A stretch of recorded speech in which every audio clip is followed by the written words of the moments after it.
الرحیم نحمدہ ونصلی ونسلم علی رسولہ الکریم اما بعد فاعوذ باللہ من الشیطان الرجیم بسم اللہ الرحمن الرحیم انما یخشی اللہ من عبادہ العلماء وقال رسول اللہ صلی اللہ علیہ وسلم کانت بنو اسرائیل تسوسہم الانبیاء او کما قال صلی اللہ تبارک و تعالی علیہ وسلم۔ ہزاروں سال نرگس اپنی بے نوری پہ روتی رہی، بڑی مشکل سے ہوتا ہے چمن میں دیدہ ور پیدا۔ سامعین محترم اور برادران اعظام، 10 مارچ یوم پیدائش ہے بطل حریت آزادی ہند کے عظیم جرنیل، شیخ الہند کے وفادار سپاہی اور علماء دیوبند کی آبرو حضرت مولانا عبید اللہ سندھی رحمۃ اللہ علیہ کا۔ حضرت مولانا عبید اللہ سندھی رحمۃ اللہ علیہ کی زندگی کا آغاز جب وہ اسلام کے دامن میں آئے، تیسری سال کلاس میں پڑھنے والا بچہ جب اسلام کے دامن سے وابستہ ہوا تو اللہ تعالیٰ کی رحمت نے ان کو اٹھا کر اپنے پیر و مرشد سید العارفین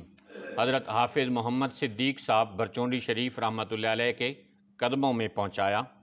اور اللہ کی رحمت جس کو جذب کر لیتی ہے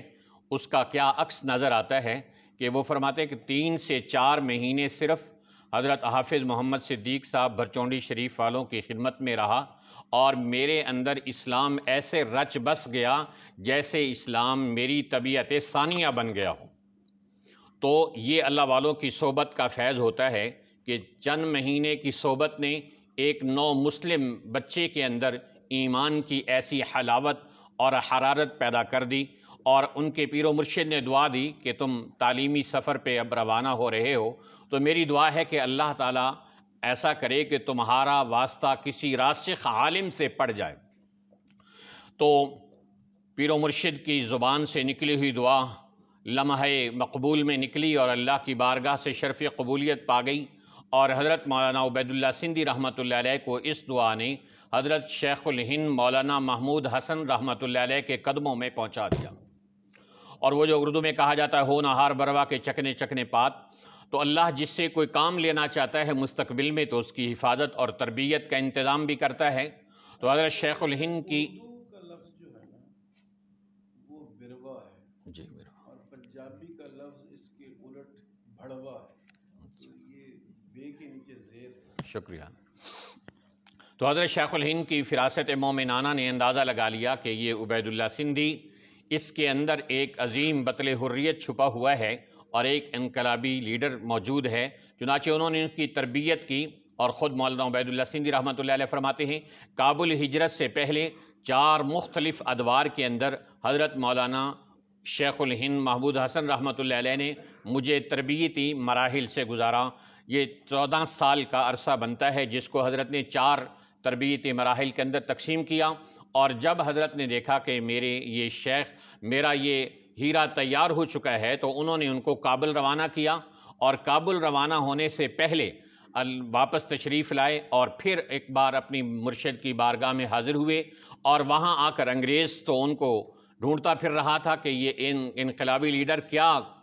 کارنامہ سر انجام دیتا ہے۔ تو حضرت نے اپنی حکمت اور بصیرت کے ساتھ 4 مہینے وہاں گزارے، اور انگریز نے یہ سمجھا کہ یہ آ کر مدرسے کی درس و تدریس میں لگ گئے ہیں، لیکن حضرت تو اپنی کابل ہجرت کے لیے منصوبہ بندی کرتے رہے اور طریقہ کار تلاش کرتے رہے، راستے کی معلومات لیتے رہے، اور پھر حضرت مولانا عبید اللہ سندھی رحمۃ اللہ علیہ کی حکمت اور بصیرت اور پلاننگ نے ان کو خاموشی کے ساتھ کابل کے اندر پہنچایا، اور انگریز کی تمام تر ذہین انٹیلیجنس کو چکمہ دے کر وہ کابل میں کامیابی کے ساتھ پہنچ گئے۔ یہ بھی اس بات کی نشانی ہے کہ حضرت کی زندگی ہمیں سبق دیتی ہے کہ اگر تم نے کامیابی حاصل کرنی ہے تو حدیث میں آتا ہے استعینوا علی حوائجکم بالکتمان، کہ اپنے منصوبوں کو واضح طور پر لوگوں کے سامنے شو نہ کرو، ان کو چھپا کر اپنے عزائم کی تکمیل کا تم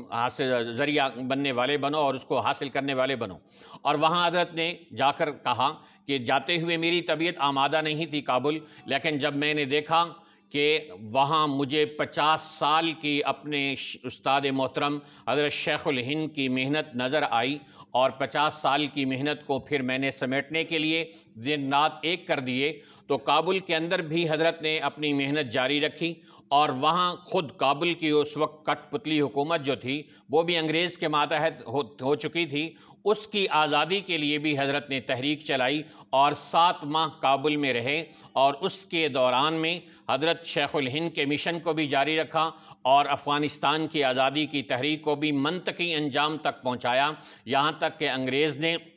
کہا کہ کابل کی فتح پر جب اس نے دستخط کیے، اس نے کہا یہ افغانستان کی حکومت کی فتح نہیں، یہ عبید اللہ سندھی کی فتح ہے۔ ایک گولی چلائے بغیر افغانستان کی حکومت کو انگریز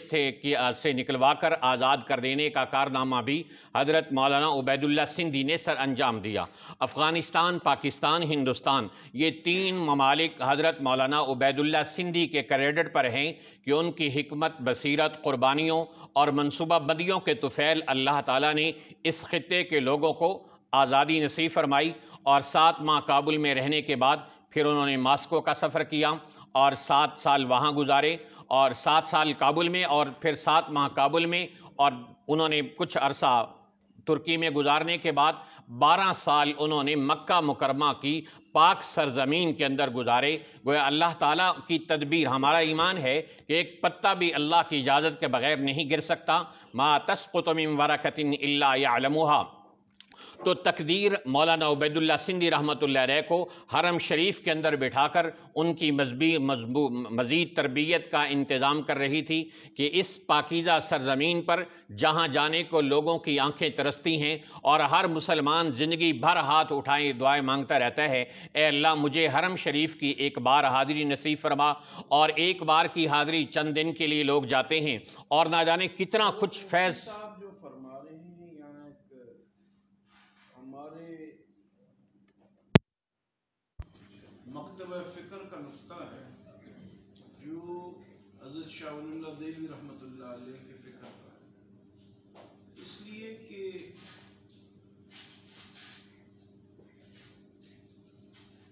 حضرت نے بھی فرمایا کہ اللہ کے حکم کے بغیر ایک پتا بھی، تو ہمارا یہ عقیدہ نہیں، یہ علماء دیوبند کا عقیدہ ہے۔ ہمارا عقیدہ یہ ہے کہ ایک پتا بھی اللہ کے علم کے بغیر ہل نہیں سکتا۔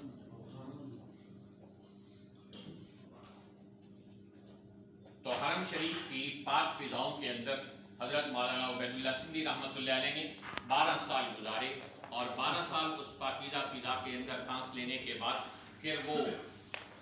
اپنے وطن کے اندر تشریف لانے کے لیے تیار ہوئے۔ یہ تقریباً 24 سے 25 سال کا عرصہ بنتا ہے۔ لوگ آج پتہ نہیں کن کن کو آزادی کا ہیرو قرار دیتے ہیں، کن کن کو آزادی کا ہیرو قرار دیتے ہیں اور کن کن کو کریڈٹ دیتے ہیں، لیکن حقیقت یہ ہے کہ مولانا عبید اللہ سندھی رحمۃ اللہ علیہ کی قربانیاں تحریک آزادی میں سب سے زیادہ ہیں۔ 25 سال کی جلا وطنی، اور کیوں نہیں انگریز آنے دے رہا تھا مولانا عبید اللہ سندھی رحمۃ اللہ علیہ کو ہندوستان کی سرزمین پر؟ اس لیے کہ اسے معلوم تھا کہ اگر مولانا عبید اللہ سندھی رحمۃ اللہ علیہ دوبارہ تشریف لے آتے ہیں تو پھر میرے لیے یہ سرزمین دوبارہ تنگ ہو جائے گی اور میرا نکلنا اس سے بھی جلدی ممکن ہوگا، جو میری منصوبہ بندی ہے کہ میں یہاں دیر تک رہ جاؤں۔ تو مولانا عبید اللہ سندھی رحمۃ اللہ علیہ کی زندگی کی میں آخری بات کر رہا ہوں کہ مختلف پہلو ہیں جو ہمارے لیے سبق آموز ہیں۔ پہلا سبق یہ ہے کہ حضرت مولانا عبید اللہ سندھی رحمۃ اللہ علیہ کی زندگی کا آغاز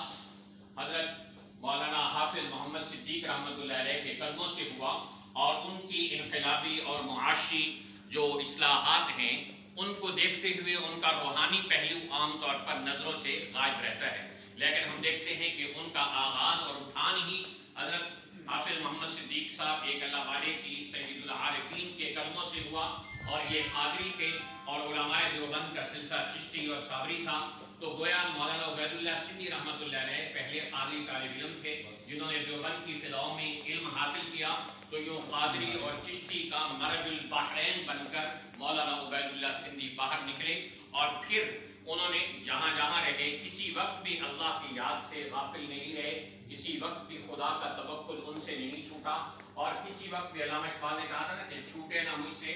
لندن میں بھی آداب سحر خیزی، تو ماسکو کی مادیت زدہ فضاؤں کے اندر بھی مولانا عبید اللہ سندھی رحمۃ اللہ علیہ کہتے ہیں کہ میں نے جب اپنے مرشد سید العارفین حضرت حافظ محمد صدیق رحمۃ اللہ علیہ کے ہاتھ میں اپنا ہاتھ دیا تو حضرت نے فرمایا تھا کہ 1 گھنٹہ ذکر بالجہر لازماً کرنا ہے، تو وہ دن اور زندگی کا آخری لمحہ کسی ایک دن بھی ماسکو کی مادیت زدہ فضاؤں میں بھی مولانا عبید اللہ سندھی سے نہ آداب سحر خیزی چھوٹے اور نہ ہی اللہ کا ذکر چھوٹا۔